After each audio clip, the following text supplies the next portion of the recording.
Let's start.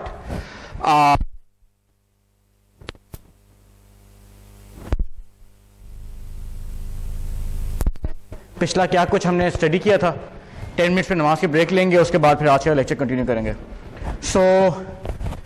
कोई मुझे remind करा सके कि हमने पिछले क्लास में क्या कुछ किया था? किसी को याद हो पिछली क्लास में क्या किया था? हमने एंटरप्राइज स्ट्रेटेजी के बारे में बात की थी। एंटरप्राइज स्ट्रेटेजी के बारे में क्यों बात की थी?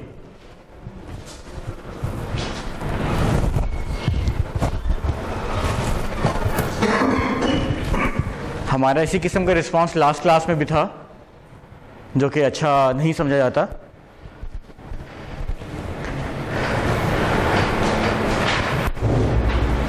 हमारी बात भी इस बारे में हुई थी कि पिछला लेक्चर आप लोग रिव्यू करके आया करेंगे हर अगली क्लास में। हमने किसी बारे में बात की थी? पर्पस एंड वैल्यूज की तो हमने अगली बात करनी है, जो आज की लेक्चर है। पिछले लेक्चर में क्या बात हुई थी?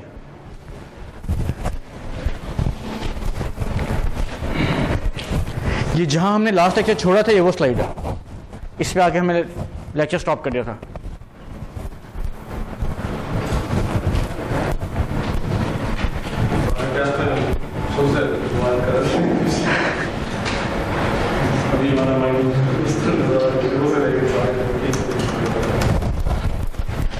हमने स्टडी किया था गोल्डन सर्कल। किसी को गोल्डन सर्कल की अप्रोच याद हो? Why, how, what. बिल्कुल। उसमें हमने एग्जांपल ली थी, एप्पल को समझा था कि एप्पल क्या करता है। हमने ये समझा था डेल क्या करता है। हमने ये भी समझा था कि जो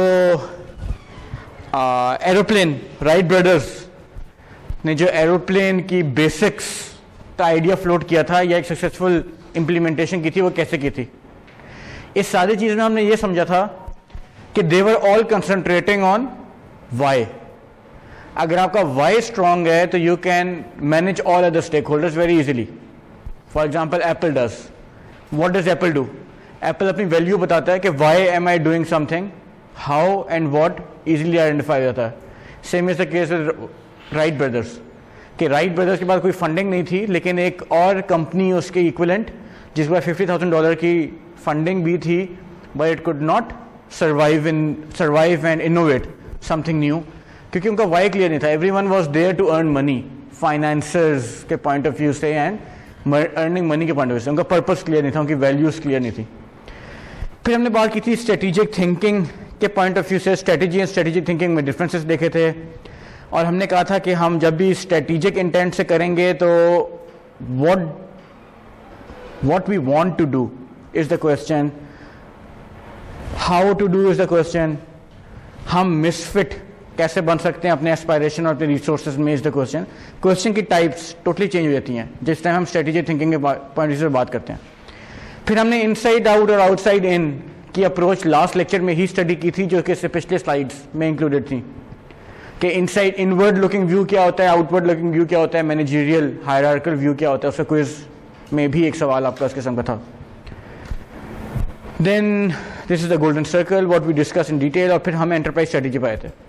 एंटरप्राइज स्ट्रेटेजी की हमने बात की थी कि 3 लेवल्स हैं एंटरप्राइज, 4 चीजें हैं which needs to be considered while considering enterprise strategy. ठीक है, let's look into the value part, purpose and value part. सबसे पहले जब इस टाइम पे पर्पस एंड वैल्यूज की बात करते हैं, उस टाइम पे इट सेज कि आपका मिशन, आपका विजन, आपके गोल्स शुड बी अलाइंड। कि आपकी क्या, what is your mission, what is your vision, what is your goals of the company, आपकी कंपनी की वैल्यूज क्या हैं, these all should be aligned. ठीक है, either in case of company और in case of individual as well. अगर हम leadership की बात करें, अगर हम मैनेजर की बात करें, तो इन case of manager, in case of leadership भी ये चीजें आती हैं।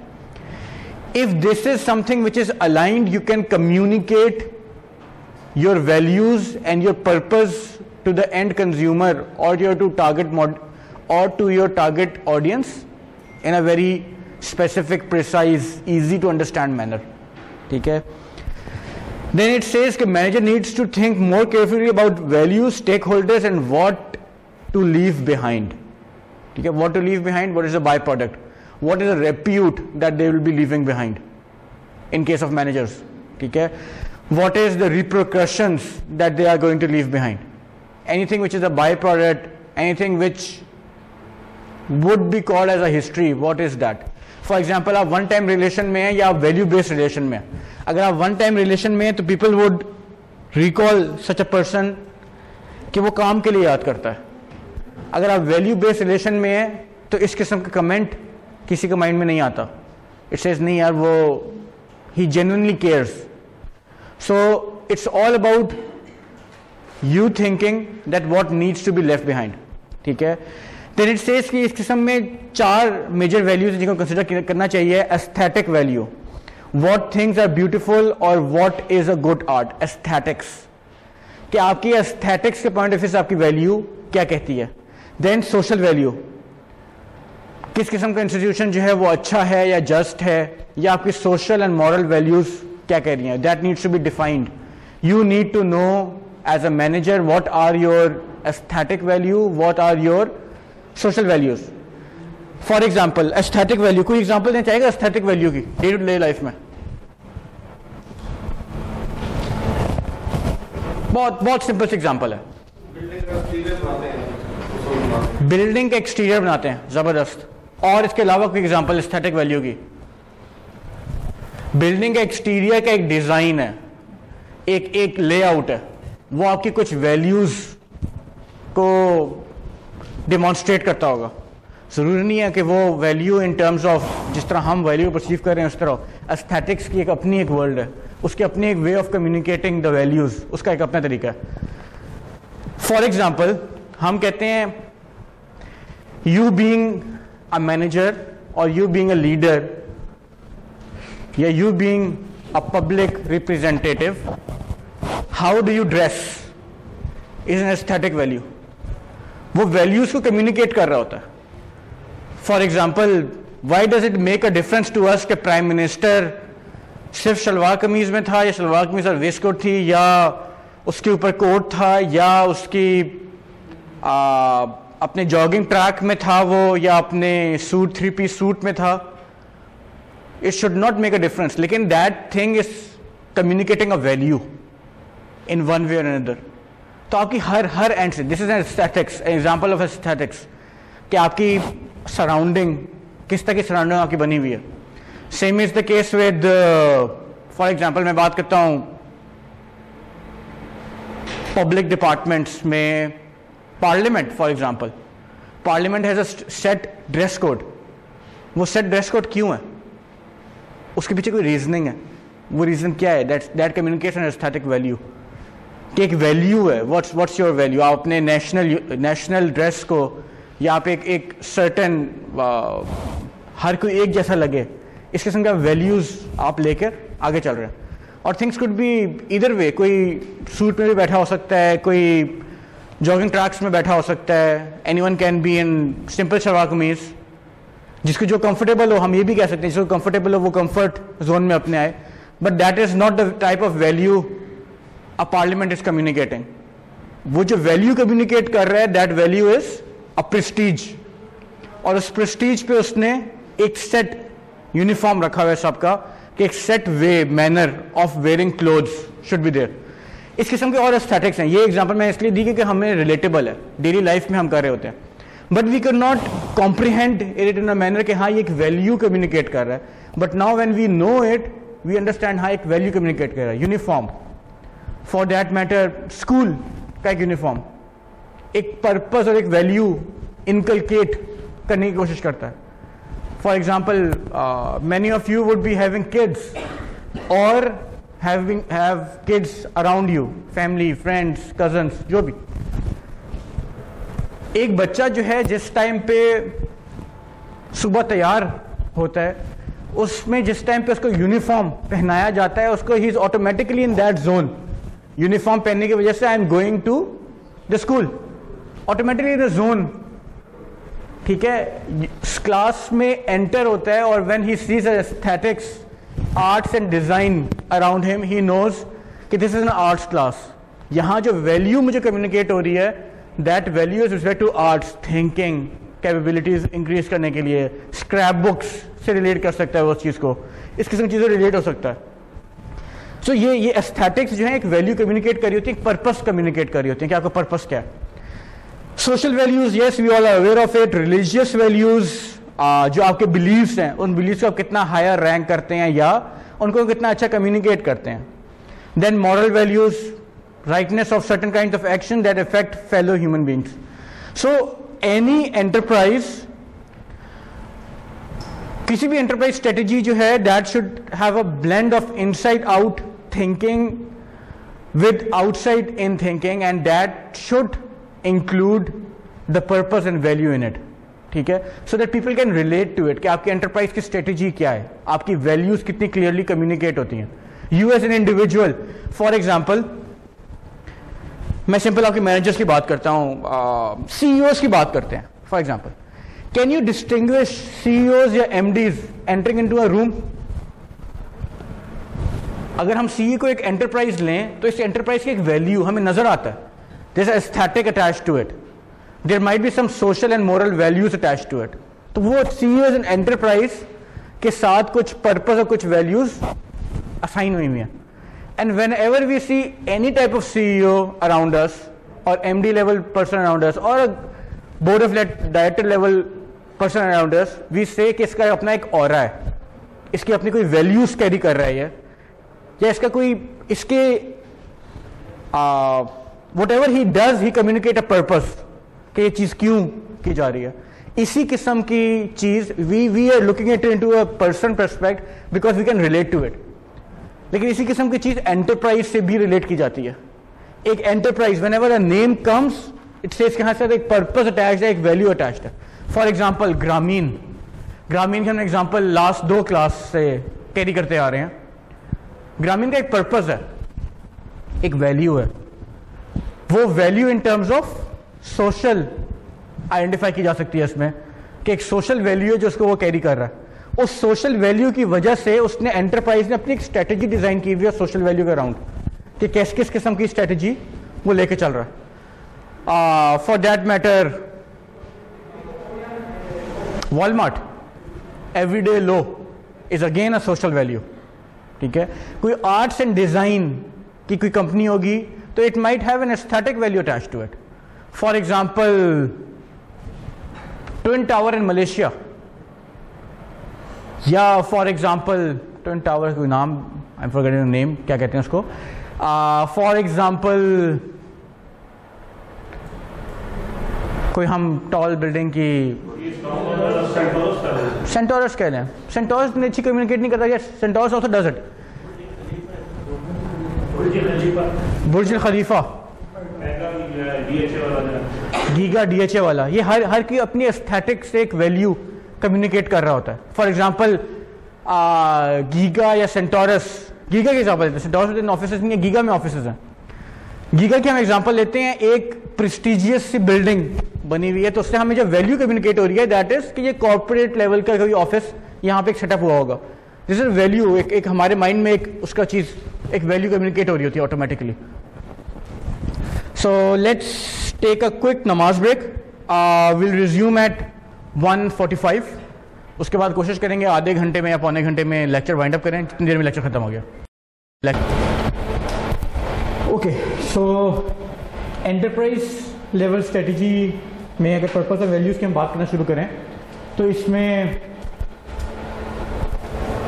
मल्टीपल चीज़ें जहाँ पे दी हुई हैं। We have already discuss this, आपकी वैल्यूज एंड एस्पिरेशंस क्या हैं जो आप कम्युनिकेट कर रहे हैं, स्टेक होल्डर्स का बेटर ऑफ कैसे कर सकते हैं, what is the purpose that you are communicating. For example everyday low was one of the purpose of Walmart, या ग्रामीण का सोशल अपलिफ्टिंग, माइक्रो फाइनेंसिंग पे ग्रामीण का एम्फोसिस था। इसके through purpose and values through आपकी बेसिक बिजनेस की value proposition बचनी चाहिए।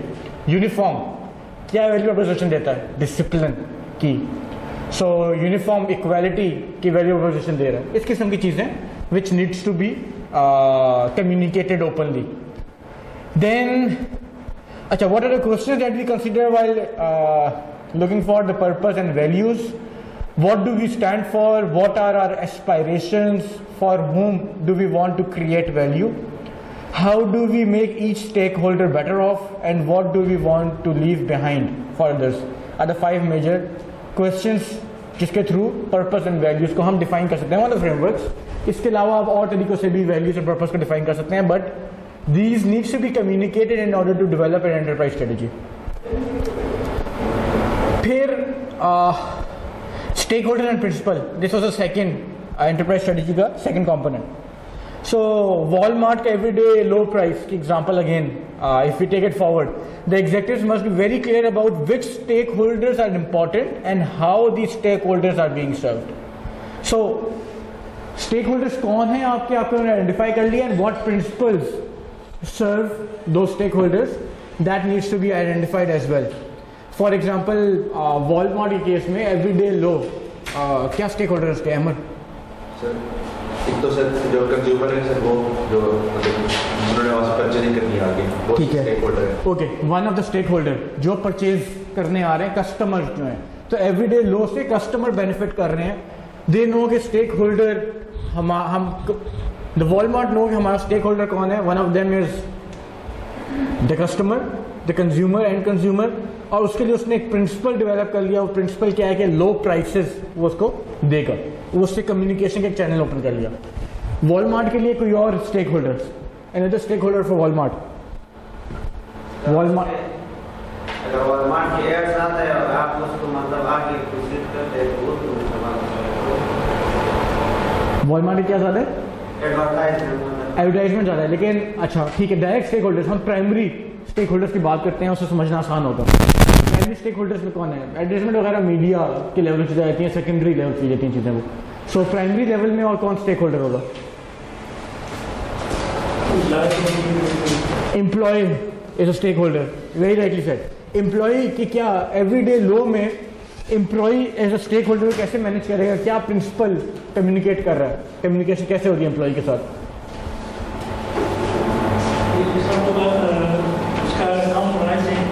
कस्टमर ज़्यादा आएंगे, कस्टमर ज़्यादा आएंगे, सेल ज़्यादा होगी, ब्रांच ज़्यादा होगी। सो एम्प्लॉयज़ को पता है कि मेरे पास FMCG fast moving consumer good का मेरे पास ज़्यादा कस्टमर्स आएंगे, या ही नोज कि मैंने बहुत ज़्यादा नंबर ऑफ कस्टमर्स को एंटरटेन करना होगा, ठीक है, क्योंकि मेरे पास थ्रूपुट, या जिसको हम कहते हैं फ्लो ऑफ कस्टमर्स, बहुत ज़्यादा आना शुरू हो जाएगा। Any other third stake holder? Tahira, मेरे गैस वॉलमार्ट के लिए और कौन स्टेक होल्डर होगा?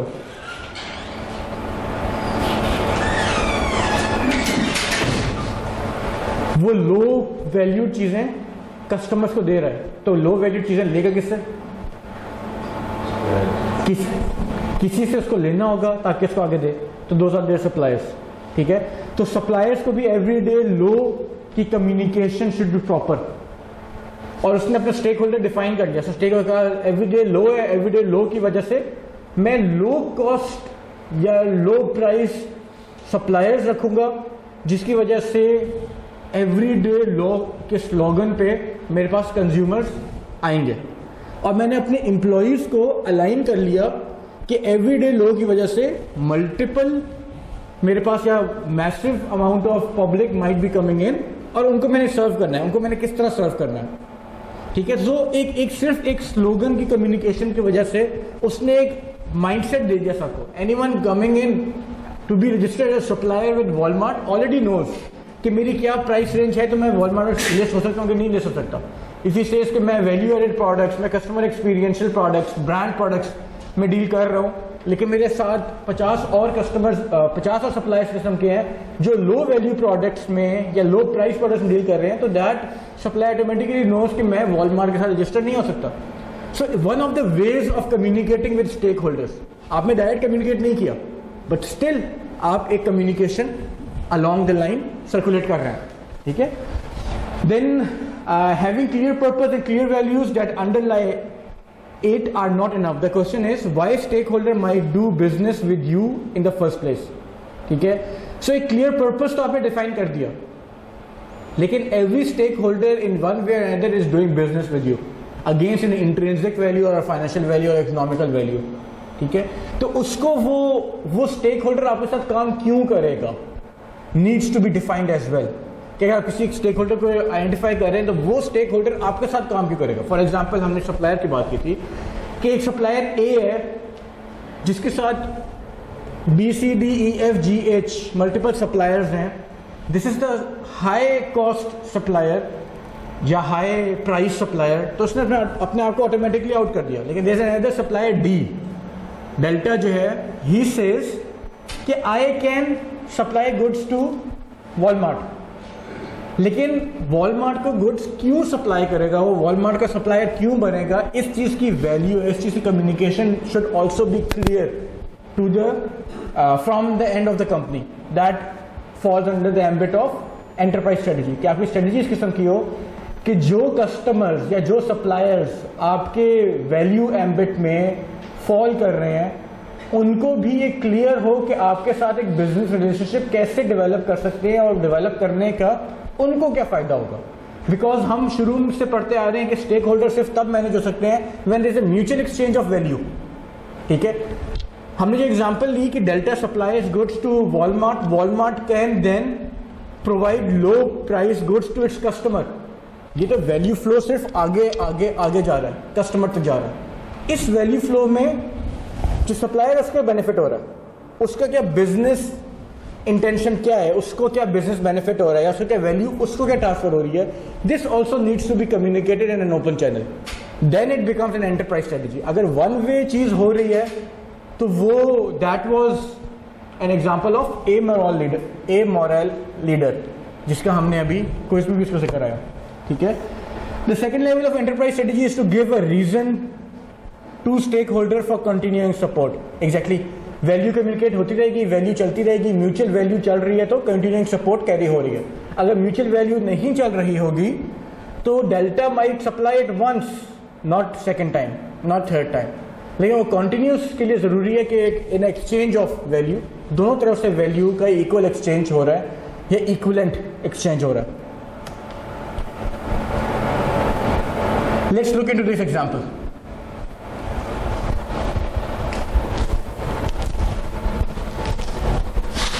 इब्राहिम हमें समझाएंगे एग्जाम्पल सबसे पहले।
इब्राहिम जब आप पढ़ चुके हो तो बताइएगा।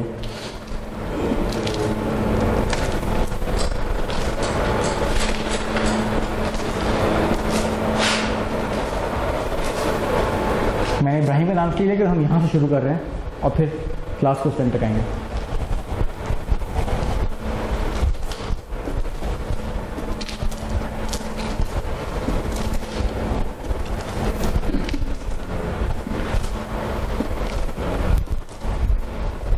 जी भाई, क्या कम्युनिकेट किया जा रहा है इसमें कि एबॉट लेबोरेटरी क्या करना चाह रहा है?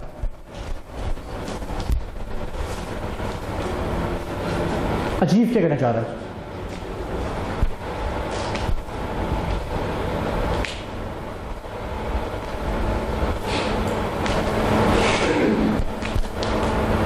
कुछ भी सिंपल अंडरस्टैंडिंग।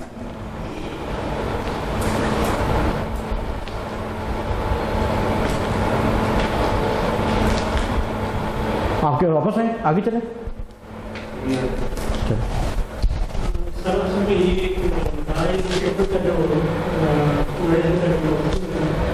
जो उसके साथ स्टेक होल्डर उससे सेटिस्फाइड नहीं है, तो पहला क्वेश्चन उसका ये है कि जिस तरह आप लोग अपने स्टेक होल्डर को मैनेज करें उसके साथ सेटिस्फाइड नहीं है, ये कहाँ है?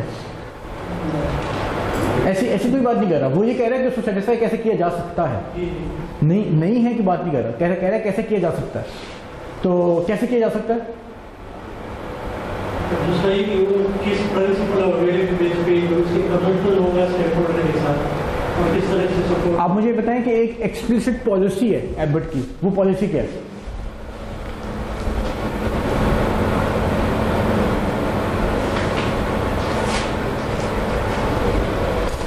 फर्स्ट टाइम जवाब है, फर्स्ट टाइम जवाब पढ़े, first time.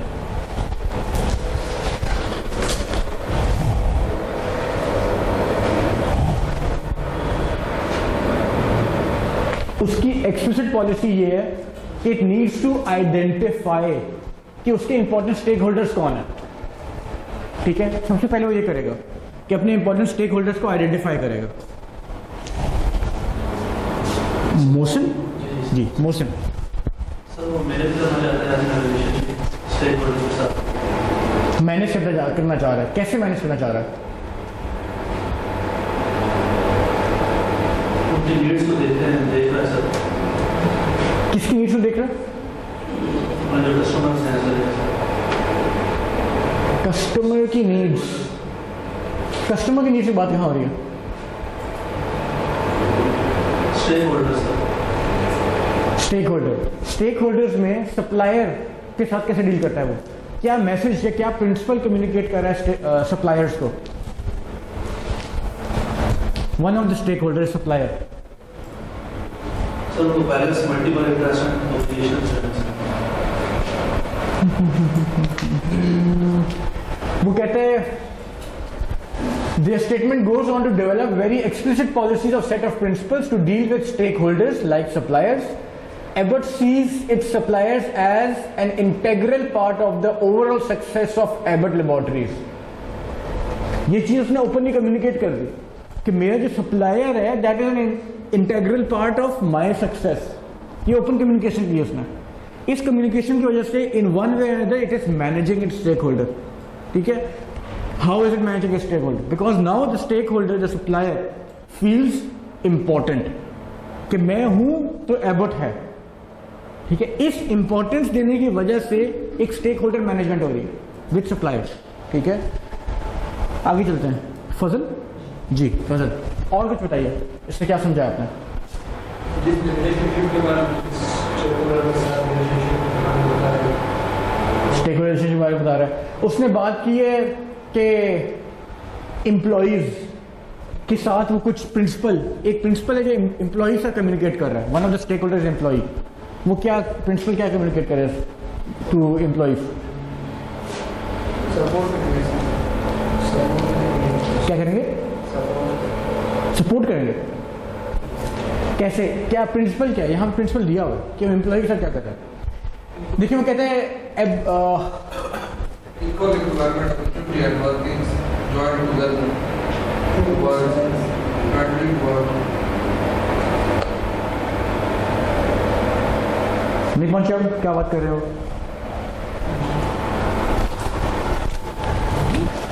Foster an environment of equal employment and working jointly towards principle आ गया। क्या प्रिंसिपल है? Abbott's commitment to global citizenship and making the world a better place। जिस टाइम पे वो कह रहा है ग्लोबल सिटीजनशिप, अब उसने एक मैसेज कम्युनिकेट कर रहा है। वो क्या प्रिंसिपल, क्या मैसेज कम्युनिकेट कर रहा है कि हम हर किस्म के एथनिसिटीज को वेलकम करते हैं या हम ग्लोबली अपने आप को एक्सपैंड करना चाह रहे हैं।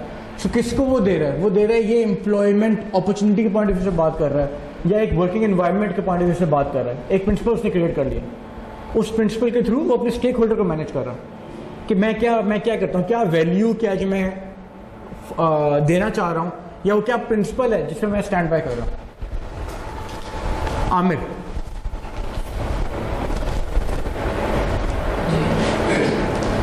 पेपर जा रहे हैं सप्लायर के साथ वो कमिटमेंट कर रहे हैं कि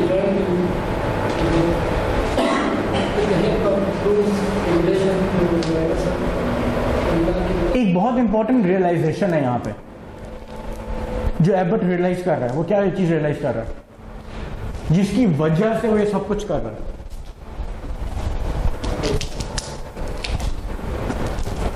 Which is step 1 of this principle, yeah, step 1 of this step of strategy. Line 2 पढ़ें. They realize they cannot solve all of their stakeholders' problem. ठीक है? तो कह रहा है एबट रियलाइज करता है कि वो हर स्टेक होल्डर को खुश नहीं रख सकता या हर स्टेक होल्डर की हर मसले को सॉल्व नहीं कर सकता। फॉर दैट मैटर उसने अपने की स्टेक होल्डर्स को आइडेंटिफाई किया अगले पूरे पैराग्राफ में, और की स्टेक होल्डर्स को वो कैसे अपने प्रिंसिपल पे क्रिएट कर रहा है उसने उसी से बात की हुई है। तो ये इस सारी चीज में इट इज नॉट वर्बली या in written communicating with the stake holder, लेकिन स्टिल वो स्टेक होल्डर को मैनेज कर रहा है।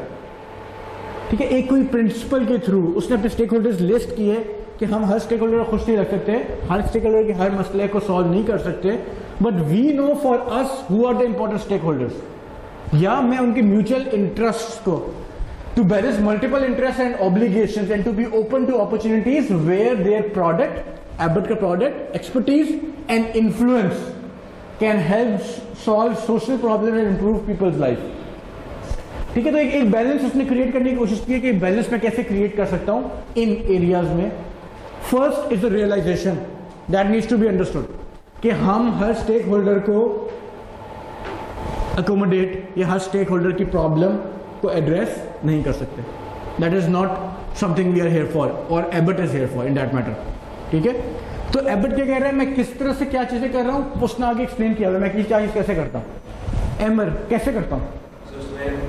और वो ये कह रहे हैं कि how we going to manage and govern relationship with stakeholders so that we will continue to be fruitful for both parties। कि हम कैसे अपने जो relationships हैं और वो कैसे मैं उसको मैनेज करूँगा अपने stakeholders को ताकि दोनों parties का equally benefit हो और equally वो fruitful। इसको ज्वाइन करें with the first step we read. पहली चीज, पहला कंपोनेंट ऑफ एंटरप्राइज स्ट्रेटजी हमने पढ़ा था, उसको इस एंटरप्राइज स्ट्रेटजी कंपोनेंट से लिंक करें। क्या था उसमें पहला फर्स्ट एंटरप्राइज स्ट्रेटजी का कंपोनेंट क्या था? Values and purpose. ठीक है, क्योंकि वो स्टेक होल्डर के साथ जो भी उसका रिलेशनशिप क्रिएट हो रहा है और उससे उसके वो उसमें वो कह रहे हैं कि वो आम इंसान की जिंदगी में बेहतर करना चाह रहा है, तो ये उसकी एक पर्पस भी है और ये उसकी वैल्यू, उसकी कंपनी की वैल्यू भी है ये कि आम इंसान की ज़िंदगी एक बेहतर हो जाए, और उससे वो एक और बात कर रहा है कि मैं एम्प्लॉयमेंट दुनिया के अंदर क्रिएट करना चाह रहा हूँ। एग्जैक्टली, उसके बाद वो कह रहा है जो उसने वैल्यू आइडेंटिफाई कर ली कि इस वैल्यू के थ्रू मैं कम्युनिकेट कर रहा हूँ विद द वर्ल्ड, उस वैल्यू को एक स्टेप आगे लेके जा रहा है वो, और स्टेक होल्डर प्रिंसिपल से उसको लिंक कर रहा है। लिंक करते हुए सवाल क्या कर रहा है, how are we going to manage and govern our relationship with the stakeholder so that they will continue to be fruitful for both parties।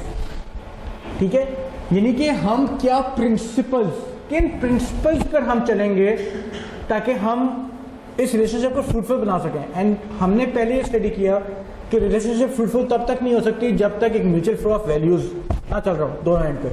So it will now be looking into कि मैं कैसे mutual flow of relationship कर सकता हूँ with employees. For example, उसने identify कर दिया कि हम ग्लोबल सिटीजन है, anyone who wants to come under global citizen slogan is more than welcome to come. हम एक म्यूचुअल वैल्यू दे रहे हैं। People nowadays prefer multiple ethnicities में काम करने की, ग्लोबल सिटीजन मल्टीपल एथनिसिटीज को प्रेफर कर रहा है। ठीक है, same is the case with suppliers. Supplier से कहता है N integral part of overall success of Abbott laboratories, उसमें उसने एक वैल्यू कम्युनिकेट कर दी, अब उसको इंपॉर्टेंस फील हो रहा है। एक continuing relationship so that they will continue to be fruitful for both parties. एक तरफ से वो उससे बेनिफिट कर रहा है, दूसरी तरफ उसको भी अपनी सक्सेस का एक इंटेग्रल पार्ट बना के दे रहा है उसको कि इंटेग्रल पार्ट है। ये स्टेक होल्डर मैनेजमेंट का one of the tools, how it does it under the enterprise strategy. और क्या चीजें वो कर रहा है हमजा, इसके अलावा क्या सवाल है?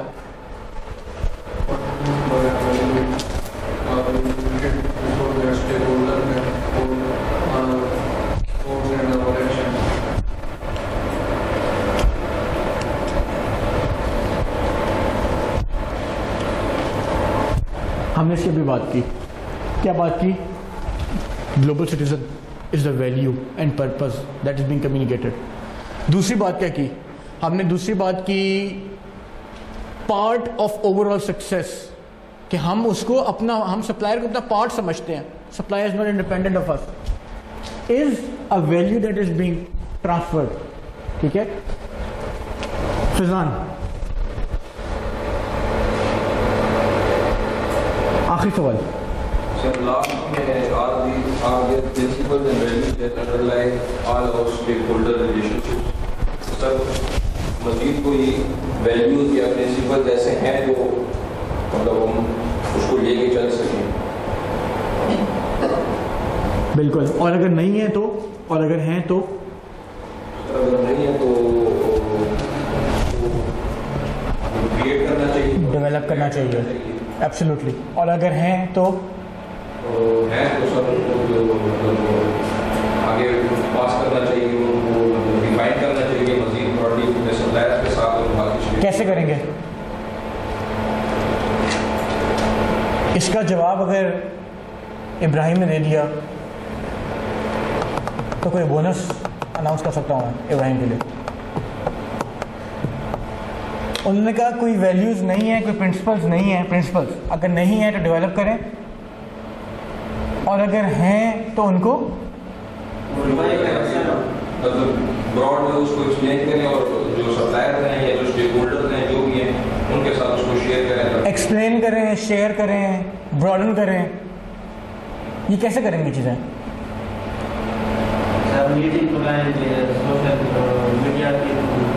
ठीक है। और इसका हमने इसके बारे में पढ़ा है, हमने एक टेक्निक पढ़ी है इसके बारे में। वो टेक्निक क्या है?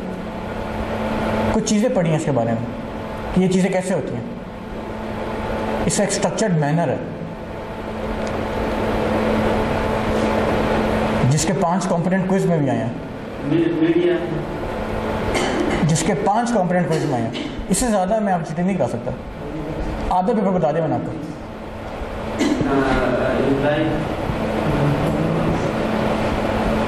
आपका नाम क्या था? आपका नाम क्या था? हमीदुल्लाह को बहुत जोर से आ रहा है। बता, 2 दफा बता चुके हैं आपको वो, मुझे यहां तक आवाज आई है। मास्क के पीछे से भी फ्रेमवर्क, किस चीज का फ्रेमवर्क है?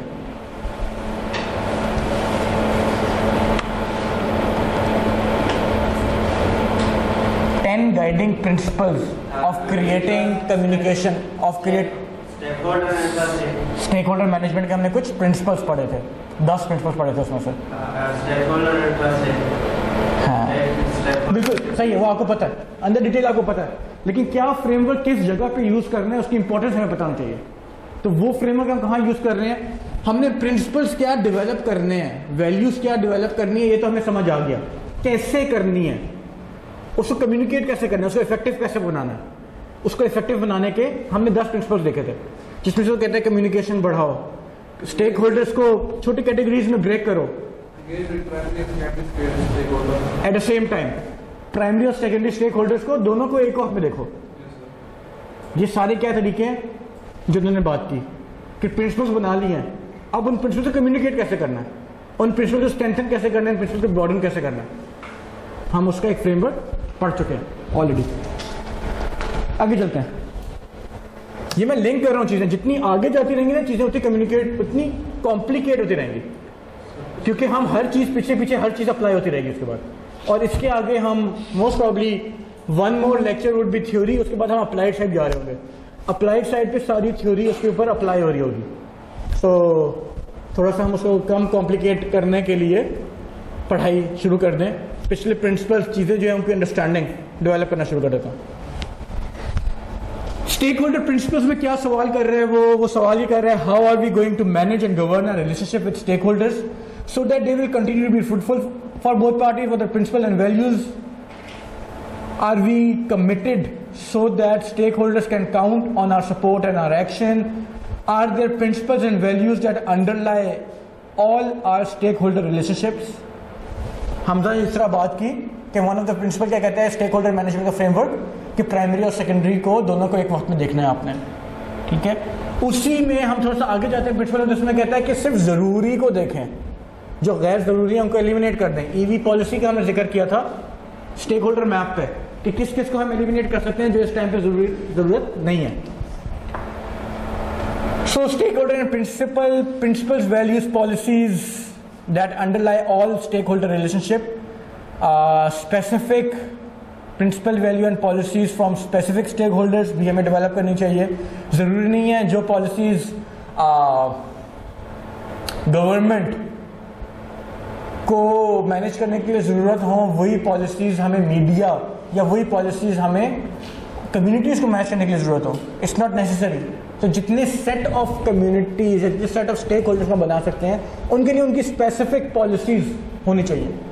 यही चीज़ को हम किस चीज़ में स्टडी कर रहे थे, फ्रेमवर्क के बाद हमने एक चीज़ पढ़ी थी, कैटेगराइज करेंगे, कैटेगराइज करके उनकी फर्दर कैटेगरी जाते रहेंगे, उसके बाद जो सिमिलर कैटेगरी के उनको क्लब करेंगे और उनके लिए एक कॉमन फ्रेमवर्क बनाएंगे, ठीक है। तो here what is the enterprise does, उन्हीं चीज़ों को एंटरप्राइज एक्शन में लेकर आ रहा है, किस तरह एक्शन में लेकर आ रहा है हम वो चीज़ देख रहे हैं। So it says value driven stake holder management आप करेंगे, value driven, value is the key word we are studying from day one.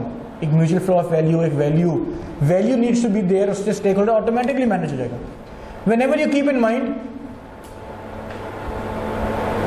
आप किसी के साथ किसी रिलेशनशिप में एंटर करते हैं, supplier customer relationship, a financial company relationship और any other kind of thing for that matter, कोई किसी प्रोफेशनल एरा में आप ज्वाइन करते हैं तो उसमें कोई ना कोई वैल्यू होती है, flow of value is always a flow of value for long term relationship.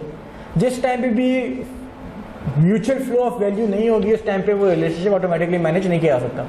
तो यहाँ पे भी वो एम्फसाइज कर रहा है कि अगर आप स्टेक होल्डर को मैनेज करना है तो आपने लॉन्ग टर्म प्रोस्पेक्ट देखना है और वैल्यू ड्रिवन मैनेजमेंट करनी है। जो तीसरा कंपोनेंट है एंटरप्राइज स्ट्रेटेजी का जो होना जरूरी है, that is societal context and responsibility. Tobacco company, कौन कहा जाएगा tobacco company, societal context for tobacco company? Anyone?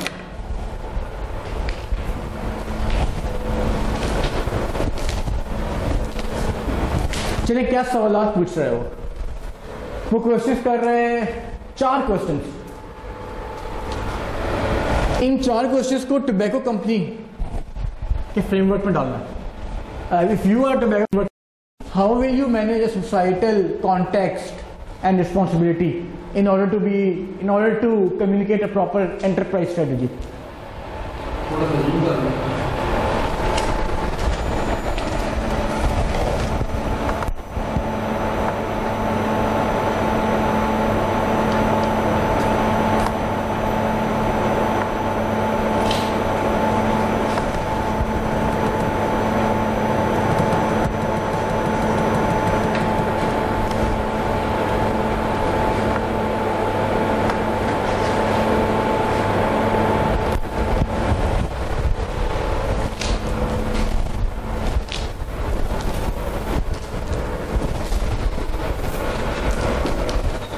Last time class को सेट शुरू किया इस तरह से हम स्टार्ट करेंगे।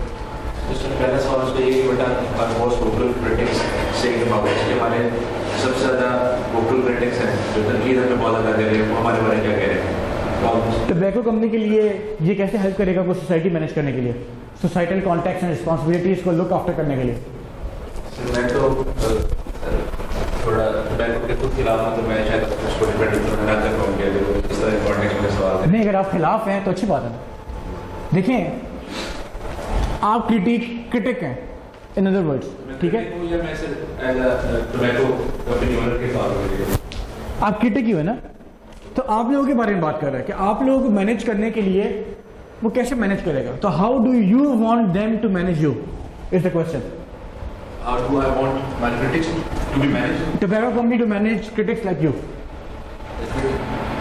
Obviously इसके अगर सोशली मेरे पे वो मेरे पे अगर वो हावी होने चाहिए तो that's not possible, क्योंकि मेरे पास बहुत ही strong points हो गए against them. सोशली कंपनी कभी हावी होने की कोशिश नहीं करती। So okay, one of the veg जो क्रिटिक्स बात कर रहे होते हैं उनकी बात को अंडरस्टैंड करें, ठीक है? Why are the critics not in their favor?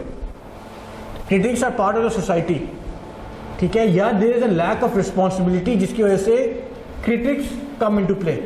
Tobacco की एग्जांपल इसलिए थी बिकॉज बहुत ज़्यादा critics होते हैं टोबैको इंडस्ट्री में, ठीक है? सो टोबैको के लिए फॉर एग्जांपल कम्युनिटी में एक्सटर्नैलिटीज आ रही है, एज अ क्रिटिक, उस एक्सटर्नैलिटी के लिए what is the social context and responsibility that can be done by the company. For example corporate social responsibility, for example cigarette के pack पे lungs cancer और multiple cancers की awareness के लिए pictures identify करना, ठीक है? फॉर एग्जाम्पल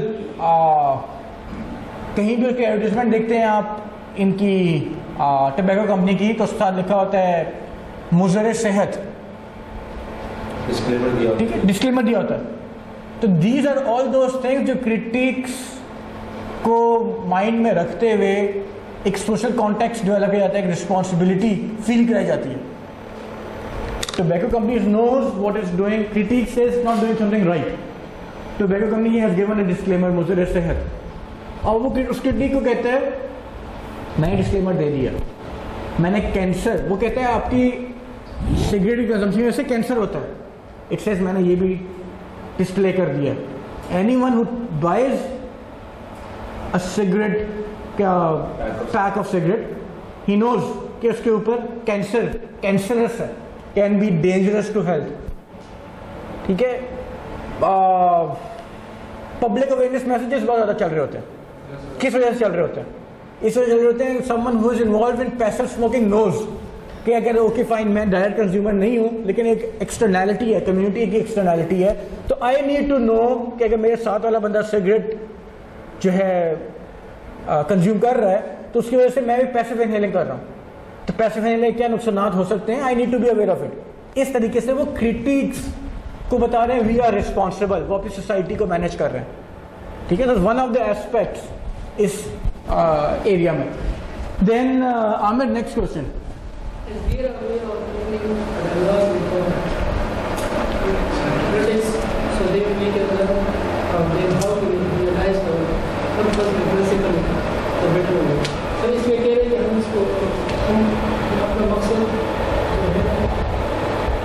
कोई ऐसा तरीका है कि हम उनसे डायलॉग में आ सकें?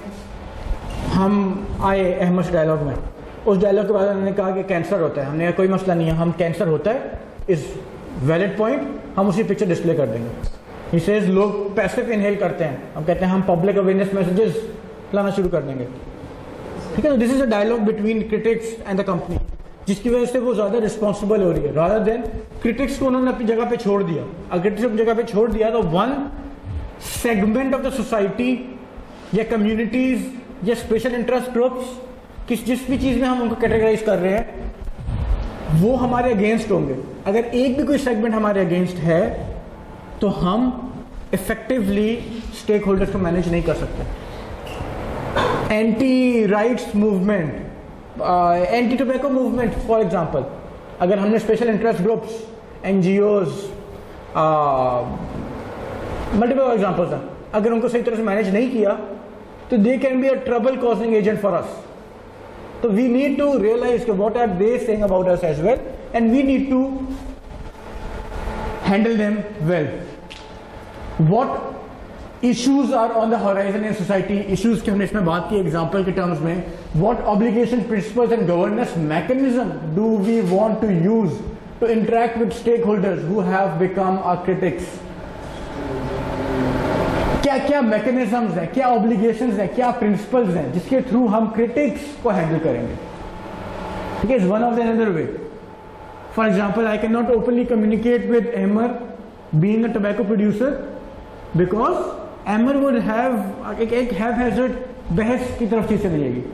आई need to have some principles जिसके थ्रू मैं कहूंगा नहीं, जितने क्रिटिक्स हैं उनको मैं एक प्रिंसिपल या एक अप्रोच के थ्रू उनको हैंडल करना शुरू करूंगा। वो अप्रोच और प्रिंसिपल वो चीजें क्या है, that is one of the component of enterprise strategy जो कहता है कि आपने क्रिटिक्स को भी मैनेज करना है, आपने सोसाइटल कॉन्टेक्स्ट को भी देखना है, आपने सोसाइटल रिस्पॉन्सिबिलिटीज को भी एंगेज करना है अपने साथ। कैसे कर रहे हैं, looking into detail. So it says with social trends और क्रिटिक्स को हमें देखना है, क्रिटिक्स इन स्पेसिफिक को देखना है, गवर्नेंस मैकेनिज्म को भी देखना है और स्टेक होल्डर डायलॉग और एंगेजमेंट में फॉल करना है। ठीक है, so in order to ensure enterprise strategy हमने स्टेक होल्डर डायलॉग और एंगेजमेंट में फॉल करना है, is one thing we learn. The second thing we learn was value driven stake holder management करनी है, and the third thing we learn from enterprise strategy was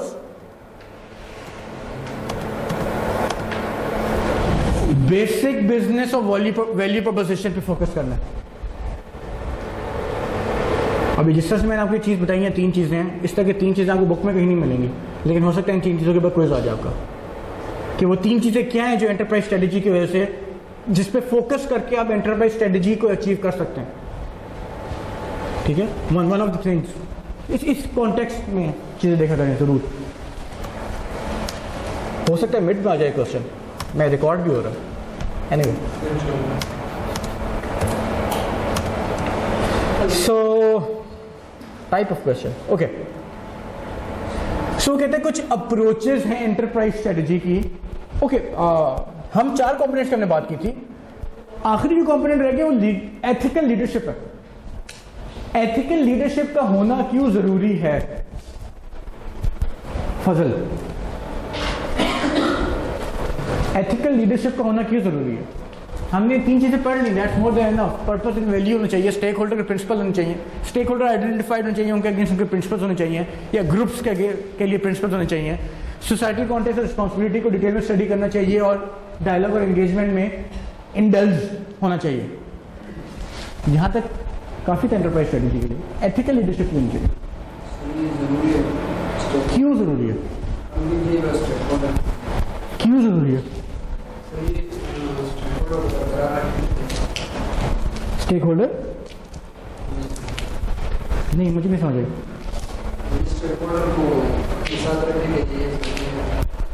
stake holder को अपने साथ रखने के लिए जरूरी ये था कि उसको वैल्यूज कम्युनिकेट कर दें, उससे डायलॉग में एंगेज कर दें। ये दो चीजें भी काफी हैं। उसको बता दो यार तुम्हारा ये फायदा है, मेरा ये फायदा है। अगर वो क्रिटिकल साइड पे चला गया तो उसके साथ एंगेजमेंट करें, उसको डायलॉग में लेकर आए, ईज आउट कर दें उसको। Why ethical leadership?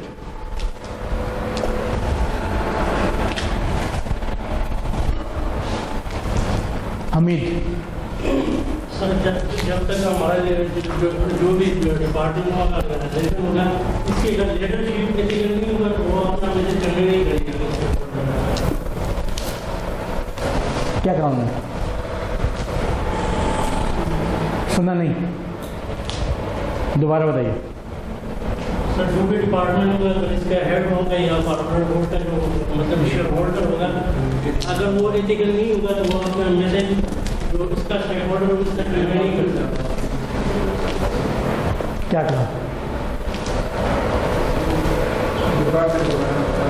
कि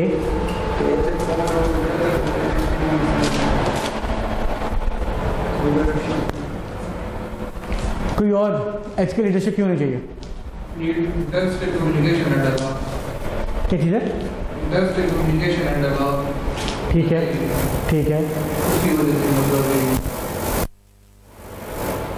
क्या कहा हम बोले?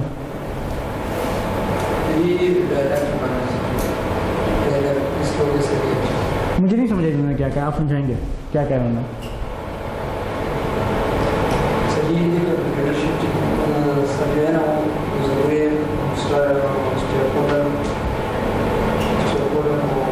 आपने मेरे और क्लास के बीच में कम्युनिकेट करना है अब, ठीक है? फैजान आप बताइए एथिकल लीडरशिप क्यों नहीं चाहिए? स्टेक होल्डर वैल्यूज को और एथिकल वैल्यूज को बैलेंस रखने के लिए सारी एथिकल लीडरशिप क्या कहते जाना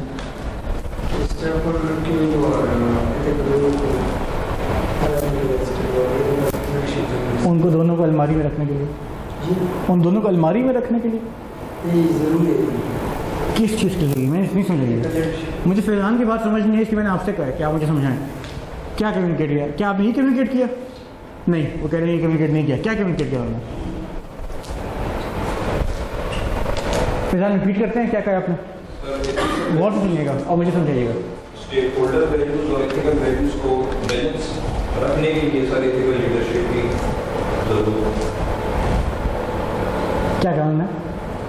ये स्टेक होल्डर के यूज और एथिकल यूज बैलेंस रखने के लिए एथिकल लीडरशिप जरूरी है। ये मेरे ख्याल से अच्छी बात की उन्होंने। क्या ख्याल है आपका?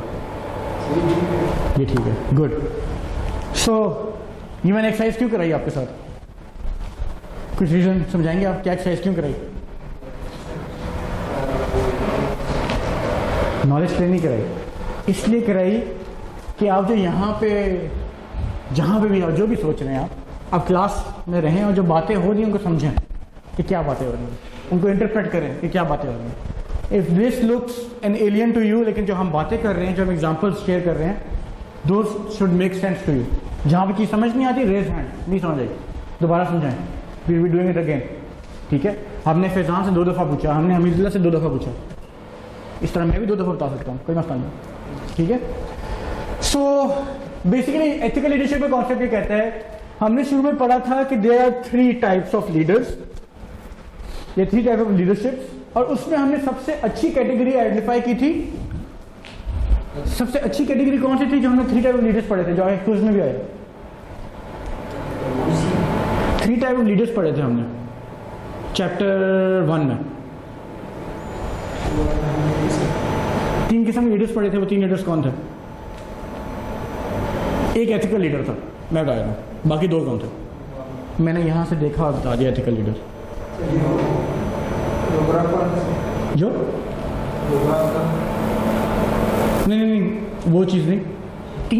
तीन लीडर की टाइप्स हमें देखी थी कि 3 किस्म के लीडर्स होते हैं। Ethical leaders, value based leaders, amoral leaders. इन 3 लीडर्स को हमने देखा था। उसमें से हमने आइडेंटिफाई किया था कि एमोरल लीडर्स कौन होते हैं। एग्जाम्पल दीजिए। हम दोबारा we are connected to the basics, ये समझाने दूसरा मकसद ये है कि बेसिक्स को लेके आगे चल रहे हैं हम हर चीज़ में। एमोरल लीडर्स कौन से होते हैं? फसल मेरी कोशिश ये है आपकी और मेरी कम्युनिकेशन में ना क्लास में समझ आ जाए, तो हम दोनों जितना अच्छा कम्युनिकेट करेंगे उतनी अच्छी क्लास समझ आएगी। कैसा? फर्स्ट आप नहीं थे, आपने बुक पढ़ी नहीं पढ़ी, आपने लेक्चर्स देखे ज़्यादा नहीं देखे, आपने क्विज दिया। हम एक डायलॉग में आते हैं कि आपने क्विज क्यों दिया।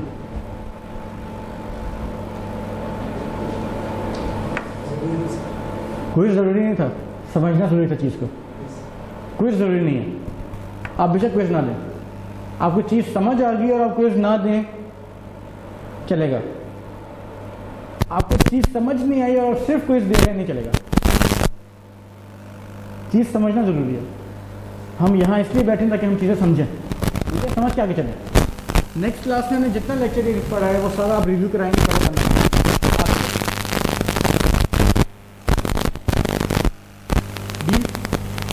ज़बरदस्त। कोई चीज़ ना समझ आई आपके लिए मैं 15 मिनट जा रहा हूँ सिर्फ आपके लिए। यदि ना समझ आई वो हम दोनों बैठ डिस्कस करेंगे और फिर क्लास शुरू होने पर 15 मिनट में आप पूरी क्लास में जाएंगे। ठीक है, सो एथिकल लीडरशिप का कॉन्सेप्ट वहाँ हमने देखा कि one of the best types of leadership जो हमने आइडेंटिफाई की, जिसमें वैल्यूज़ को भी वो देख रहा है, जिसमें तो रिजल्ट्स को भी ऑडियंस कर रहा है वो, और जिसमें वो मॉरल्स को भी देख रहा है, मल्टीपल स्टेक होल्डर्स को भी कंसिडर कर रहा है, वो एथिकल लीडरशिप का मॉडल था। तो हमने वहाँ से पिक किया कि ethical leadership is one of the leadership which is least debatable, everything would be debatable concept, ठीक है, but ethical leadership is least debatable. उसकी वजह से जब वो एंटरप्राइज स्ट्रेटजी को फॉर्म करता है तो एंटरप्राइज स्ट्रेटजी उसने कहा कि this all clubbed with an ethical leadership. अगर एथिकल लीडरशिप नहीं होगी तो आप वैल्यूज, पर्पस, मॉरल्स को डीपली नहीं देख रहे होंगे। अगर एथिकल लीडरशिप नहीं होगी तो आप मल्टीपल स्टेक होल्डर्स को स्टडी नहीं कर रहे होंगे, क्योंकि दूसरी leadership type was a moral. वो क्या थी? काम कर दो, रिजल्ट बाद लेके जाएंगे। और वैल्यू बेस्ड, सिर्फ वैल्यूज को देख रहे हैं, उसके लिए जो वैल्यू इंपॉर्टेंट है, it is not considering the value for whole society. जो उस लीडर के लिए वैल्यू इंपॉर्टेंट है वो सिर्फ उन वैल्यू प्रिंसिपल्स पे ऑपरेट कर रहा है। Those can not B 100% of value principles what society needs. इसके लिए उसने कहा कि the best combination is with the ethical leadership. इस एथिकल लीडरशिप को हम आगे डिटेल में भी दोबारा देख रहे होंगे। So approaches to enterprise strategy की बात करता है। मल्टीपल अप्रोचेज हैं। First one is specific stake holder approach. Tobacco, critics, one of the stake holder. मैं इन स्टेक होल्डर्स के लिए एक एंटरप्राइज स्ट्रेटेजी सेपरेट बनाऊंगा, ठीक है। मैं I consider the companies effort toward the critics only. I will not be indulging with other stake holders. मैं एक बात में एक स्टेक होल्डर को पिक करूँगा, उसके लिए एक स्ट्रेटेजी बनाऊंगा, एक एंटरप्राइज स्ट्रेटेजी बनाऊंगा, उसके थ्रू उसको डील करूँगा, ठीक है। इसका डाउनसाइड क्या है? One of the biggest downside, हमने तो स्कोप स्पेसिफिक कर दिया, सबको साथ लेके नहीं चल रहा, ठीक है। मैंने जो है पूरी, मेरे पास 25-30 मल्टीपल स्टेक होल्डर्स थे, शायद मैं 2, 3, 4 को कंसंट्रेट कर रहा हूँ। हो सकता है क्रिटिक्स की वजह से मैं गवर्नमेंट पॉलिसीज़ में मीडिया इनको ही मैनेज कर रहा हूँ, ठीक है। 2-3 स्टेक होल्डर्स को मैनेज कर सक रहा हूँ एक बात में, मैं मल्टीपल सारे स्टेक होल्डर्स को नहीं मैनेज कर सकता। फिर vulnerable to change in other stakeholder relationship and industry trends. अगर मैं सिर्फ कंसंट्रेट हो गया media, critics, special interest groups, government policies, इन तक, I will not be knowing what my competitor is doing. मैं तभी स्ट्रेटेजी इनके रॉन्ग बना ली थी क्रिटिक्स को। मेरे कंपेटिटर ने एनवायरमेंट फ्रेंडली सिगार्स इंट्रोड्यूस कर दिया। आई डिड नॉट नो कि ये काम चल रहा है, मैं तो कंसंट्रेट कर रहा था क्रिटिक्स के ऊपर, और दूसरे एंड पे मेरे कंपेटिटर ने मुझे वाइप आउट कर दिया। So I was not effective in my communication with the community for that matter और with the competitor for that matter, ठीक है। या कस्टमर नीड्स को मैं नहीं समझ रहा एट सेम टाइम। तो इसके डाउन साइड्स कुछ आते हैं, लेकिन इन सम केसेस इसके हाइंड साइड्स भी हैं।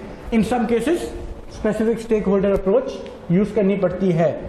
कहाँ यूज करनी पड़ती है, क्या डिटेल्स हैं, 2-3 एग्जाम्पल्स बुक में बड़ी अच्छी मजे की दी हुई हैं, और क्यों नहीं यूज करनी चाहिए वो भी एग्जाम्पल्स बड़ी मजे की दी हुई है। This is a debatable aspect again. Okay, these 3 are some of the types, multiple types, लेकिन these 3 are most commonly used. इसमें हम इन 3 को डिस्कस कर रहे हैं सर। इसमें हम ब्लैकबेरी का मतलब मोबाइल फोन जो है, इसका एग्जांपल ले सकते हैं। किस चीज़ का? ब्लैकबेरी जो मोबाइल फोन था,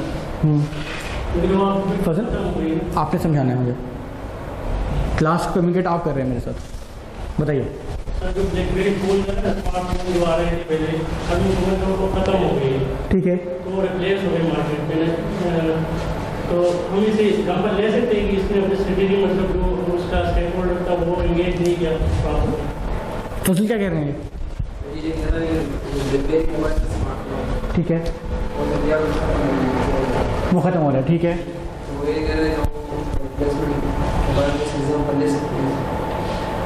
ये पूछ रहे हैं आप? यही पूछ रहे हैं, जबरदस्त। सो हम उसको इस एग्जांपल ले सकते हैं। कैसे ले सकते हैं? क्योंकि ब्लैकबेरी उसने सारे स्टेक होल्डर्स को देख के नहीं चल रहा था, उसने अपनी कम्युनिटीज को नहीं देखा, उसने अपने कंपेटिटर्स को नहीं देखा, उसने अपने फॉर दैट मैटर कस्टमर्स को स्टडी नहीं किया। वो किस चीज़ पे कंसंट्रेट कर रहा था? वो कंसंट्रेट कर रहा था अपनी इन हाउस टेक्नोलॉजी पे। उसने कहा था मेरी टेक्नोलॉजी जो है विच वॉज, क्या थी ब्लैकबेरी टेक्नोलॉजी? कंपेटिटिव एडवांटेज क्या था ब्लैकबेरी का? Anyone else? सिक्योर। एक और कंपेटिटिव एडवांटेज है उसका, एक और कंपेटिटिव एडवांटेज क्या था? Blackberry messenger. ब्लैकबेरी ने अपने आप को इंट्रोड्यूस किया था एज अ मैसेंजर फोन। वो क्या कहता था कि आपको फ़ोन उठा के किसी को कॉल करने की ज़रूरत नहीं है। हमारा phone act as a messenger, ठीक है। इसकी BlackBerry messenger, BlackBerry ping, it's one of the most amazing products of BlackBerry. आज भी अगर किसी ने कोई आप देखें प्रोफेशनल्स, उन्होंने अपने पास ब्लैकबेरी रखा होता है। किस वजह से रखा होता है? क्योंकि उसकी मैसेंजर सर्विसेज बड़ी अच्छी हैं ब्लैकबेरी की। उसमें वो सारी जितनी भी इस तरह के एस्पेक्ट्स हैं वो रखता है अपने पास।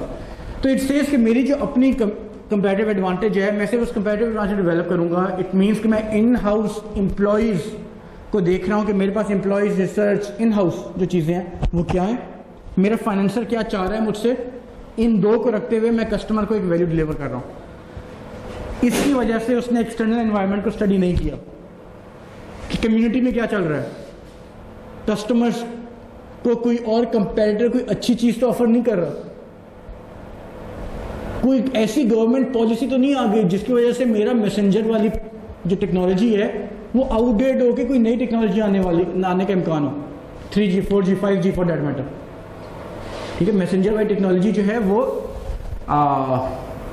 एज पे चलती थी, एज पे सबसे अच्छी परफॉर्म करती थी। That was their comparative advantage, जिस वजह से वो मार्केट से वाइप आउट होते गए। अब उनको समझाएं मैंने क्या, मुझे समझ नहीं है कि मैंने क्या कहा है, मैं आपको समझा रहा था, उनको समझाइए क्या कहा मैंने।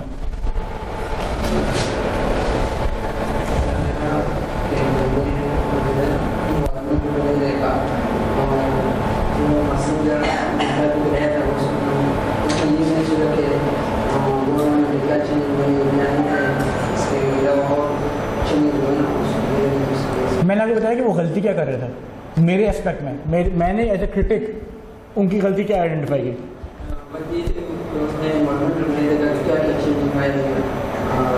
एनवायरनमेंट में कौन से फैक्टर्स हैं जिनको नहीं देखा? टेक्नोलॉजी एक हो गया, और किसको नहीं देखा?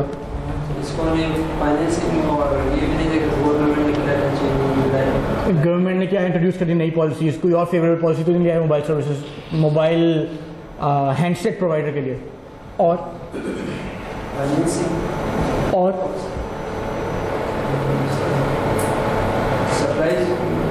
कंपेटिटर क्या कर रहा है?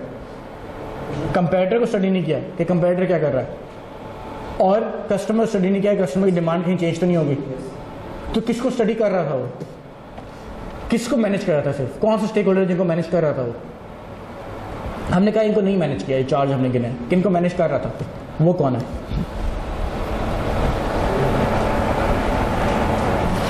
उनको नहीं समझ आएगी हमें दिलों को, आप समझाएंगे तो आगे चलेंगे हम।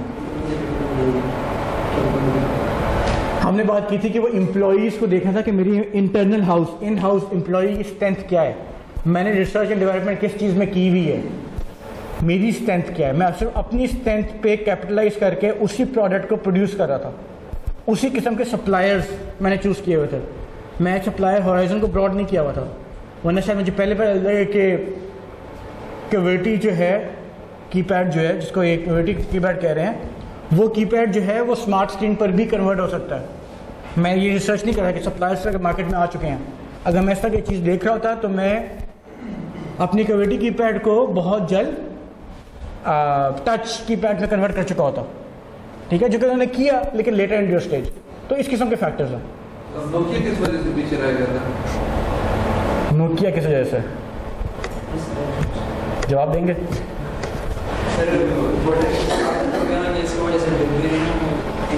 नहीं, नोकिया किस वजह से रह गया? वो नोकिया में सवाल आ गया। वो ब्लैकबेरी के फैन है, वो नोकिया के फैन है।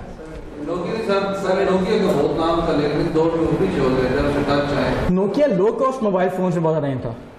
नोकिया ने हाई एंड अपने आप को प्लेस ही कभी नहीं किया। सो वी से कि आप अपना प्रोडक्ट प्लेसमेंट कैसे करें, मार्केटिंग की चीज़ें हैं कि आप अपने प्रोडक्ट प्लेसमेंट कहाँ करते हैं। वो प्रोडक्ट प्लेसमेंट आपके दिमाग में इमेज, नोकिया क्या इमेज आता है? Low cost headsets, Apple innovation high cost, Samsung medium tier. ये हमारे माइंड में एक इमेज उन लोगों ने बनाया, आपकी कंपनी का इमेज। अब एक इमेज को रिमूव करके नया इमेज बनाना बहुत मुश्किल टास्क है, करने को कर सकते हैं, बहुत मुश्किल टास्क है। एप्पल 13 समथिंग नाम दिया उसने, लो कॉस्ट आईफोन 5 की तरह का उसने निकाला है। 13 SE इंट्रोड्यूस किया। 13 एसी लिया था, उसमें आया था एसी, एक एसी 1 था, एसी 2 था। एसी वर्जन था ना, देखिए 13 के साथ उसने लो कॉस्ट से इंट्रोड्यूस किया है, ब्रॉड 13 मिनी आया, 13 मिनी आया, मिनी के नाम से किया उसने। सो उसने अपने आप को इंट्रोड्यूस किया कि ये मैं लो कॉस्ट फोन में लेके आऊँगा, $400 मेरे ख्याल $350 से $400 का फ़ोन है। उसकी सेल्स कंपेयर करें आप iPhone 13 Pro Max के साथ, विच इज़ ऑलमोस्ट $1800 फ़ोन। $1800 की ज़्यादा सेल्स हो रही हैं 350 400 की कैटेगरी में फ़ोन लेके, ऐसी कम सेल्स हो रही है। क्यों? क्योंकि लोगों ने इमेज बनाया हुआ है एप्पल हाई एंड के साथ, और उसने अपनी प्रोडक्ट प्लेसमेंट उस तरह से की हुई है, उसने कम्युनिकेशन सारी अपनी उस हिसाब से की है। जब वैल्यू वो कम्युनिकेट कर, लास्ट टाइम मैंने देखा वो इनोवेशन पे वैल्यू को लेकर आ रहा है। इसी तरह Nokia low cost low and पे उसने अपने आप को प्लेस किया हुआ है। अगर लो एंड पे प्लेस किया हुआ है तो एक हाई एंड प्रोडक्ट लेकर आए स्मार्टफोन। नोकिया जैसी कंपनी के लिए स्मार्टफोन्स मेरे ख्याल से 50,000 से नीचे इंट्रोड्यूस करना would not make a sense, ठीक है। अगर वो उससे कम पे लेकर आती है, इसका मतलब है वो अपने ब्रांड इमेज को हवावे, ज़ोमी, ओप्पो, मल्टीपल एग्जैक्टली 6 और कंपनियां हैं, उनके साथ अपनी ब्रांड इमेज को प्लेस कर रही है, जो कि वो नहीं करना चाहिए। अगर वो नहीं करना चाहिए तो it will take a hit, and that is the hit that is taking, ठीक है। कि लो एंड पे कंपटीशन बहुत ज़्यादा एंटर कर गया। So multi stake holder approach हमने शुरू में देखा, हमसे क्रिटिक्स को ब्लैकबेरी क्यों डिक्लाइन पे गया। अगर ब्लैकबेरी ने मल्टीपल स्टेक होल्डर्स को मैनेज किया होता, एक तरफ वो कहता है कि हाँ मैं इंटरनल जो मेरी स्ट्रेंथ है मैं उसको लेकर चलूंगा, दूसरी तरफ वो कहता है मैं कंपेटिटर को भी स्टडी करूंगा, मैं गवर्नमेंट पॉलिसीज को भी देख रहूँगा। जैसे सेकंड एक मैंने क्लब उनको वहाँ पे कर दिया, कस्टमर को एक तीसरा क्लब कर दिया, तो अब वो अपनी स्ट्रेंथ पे मार्केट इनोवेशन को इंटरनलाइज करके एक नया प्रोडक्ट इंट्रोड्यूस टाइमली कर देता। ये बात नहीं है नोकिया ने स्मार्टफोन इंट्रोड्यूस नहीं किए, नोकिया ने स्मार्टफोन इंट्रोड्यूस किए, सॉरी ब्लैकबेरी ने स्मार्टफोन इंट्रोड्यूस किए और बहुत अच्छे स्मार्टफोन इंट्रोड्यूस किए। First flip smartphone was introduced by BlackBerry, लेकिन it was not a success क्योंकि it was too late to do that, ठीक है। मल्टीपल और रीजंस भी, उसका ओएस अपना ऑपरेटिंग सॉफ्टवेयर जिसकी वजह से मार्केट में एंड्रॉयड और मैकिंटॉश बहुत ज़्यादा कॉमन हो चुके थे, मल्टीपल और रीजंस है। Okay, so multiple stake holder, BlackBerry की एग्जांपल ली कि हम मल्टीपल स्टेक होल्डर देखेंगे through gain a long term success, ठीक है। और मल्टी स्टेक होल्डर अप्रोच में वो कहता है कि आपने एटलीस्ट मिनिमम क्राइटेरिया, वो मिनिमम क्राइटेरिया ये है कि जो inner circle of stake holders, जिसको हम प्राइमरी स्टेक होल्डर कहते हैं, जिसमें 5 स्टेक होल्डर 6 होते हैं, कौन कौन से प्राइमरी स्टेक होल्डर कौन कौन से आते हैं, पूछ सकते हैं आप क्लास से, आप क्लास को मेरे से कम्युनिकेट कर रहे हैं, कौन कौन से आते हैं प्राइमरी स्टेक होल्डर्स में? Customer, suppliers, communities, financiers,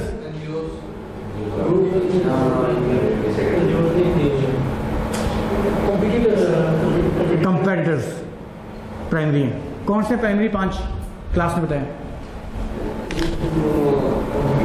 competitors, finance, किससे काम कराएंगे? एम्प्लॉइज काम है, कंपेटिटर आउटर सर्कल में, ओके, कंपेटिटर सेकेंडरी में, ठीक है, ओके। सो इनको एटलीस्ट हम स्टडी कर रहे होंगे और इनकी बेस पे हम एक अप्रोच बना रहे होंगे अपनी, ठीक है।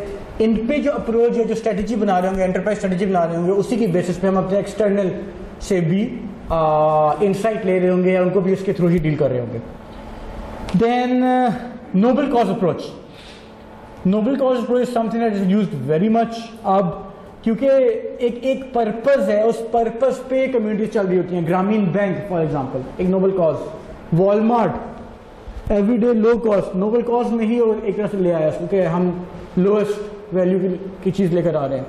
इसी तरह आपकी मल्टीपल कॉजेज हो सकती हैं जिसकी वजह से आप वो कर रहे हैं, तो इसको नोबल कॉज अप्रोच कहते हैं कि you are doing something that adds value and does not charge for the experience, जिसको हम कहते हैं वैल्यू फॉर मनी आपको मिलना शुरू हो गया उस चीज़ के अगेंस्ट। इसमें मल्टीपल चीज़ें आती हैं, for example low cost housing, low cost housing में शायद कोई कंस्ट्रक्शन सेक्टर में है यहाँ पे, कौन है? इब्राहिम, लो कॉस्ट हाउसिंग में कितना प्रॉफिट होता है परसेंटेज?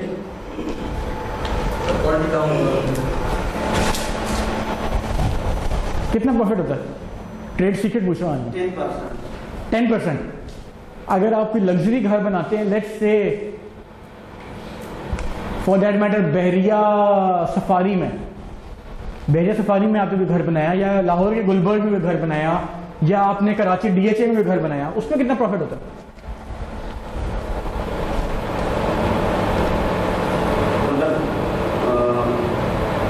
पैसे ज्यादा लगेंगे, हाँ, लेकिन प्रॉफिट मार्जिन ऊपर चला जाता है ना। आपका प्रॉफिट मार्जिन से कंस्ट्रक्शन में अगर आप काम कर रहे हैं तो आपका प्रॉफिट मार्जिन ऊपर चला जाएगा ऑब्वियसली। अगर DHA कराची में मैंने कोई घर बनाना हो तो शायद मैं 30% कम मार्जिन पे घर ना बना रहा हूँ। अगर मुझे लो कॉस्ट हाउसिंग बनाना है, शायद मुझे 5% 7% बच रहा हो। लेकिन low cost housing is a noble cost approach,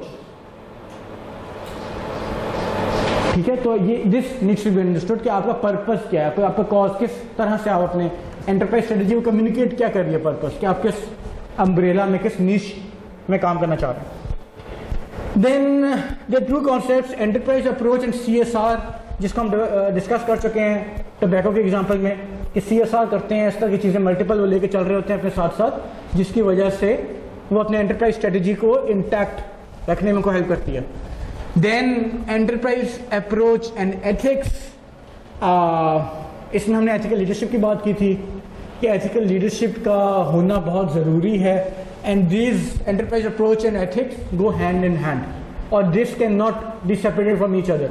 same is the case with enterprise approach and CSR, क्योंकि जिस टाइम पे आप क्रिटिक्स की बात करते हैं या एक डायलॉग में जाते हैं विद कम्युनिटीज़, तो आप ऑटोमेटिकली CSR की तरफ आना शुरू करते हैं, जिसकी वजह से आज किसी भी बड़ी कंपनी को देख लें, उस बड़ी कंपनी के साथ उनका CSR विंग होता है, and they say we are practicing ethical leadership. तो these are two of the communicating tools, किस तरह चीज़ें लेके चल रहे होते हैं। आगे हम देख रहे होंगे एवरीडे स्ट्रेटेजी क्या होती हैं, स्टेक होल्डर असेसमेंट कैसे करते हैं। 7 स्ट्रेटेजीज हैं जो हमें एवरीडे में हेल्प करती हैं स्टेक होल्डर के लिए वैल्यू क्रिएट करने में, उसको मैनेज करने में। इनको डिटेल में इंशाल्लाह हम नेक्स्ट क्लास में स्टडी कर रहे होंगे, ठीक है। So that's all for the day.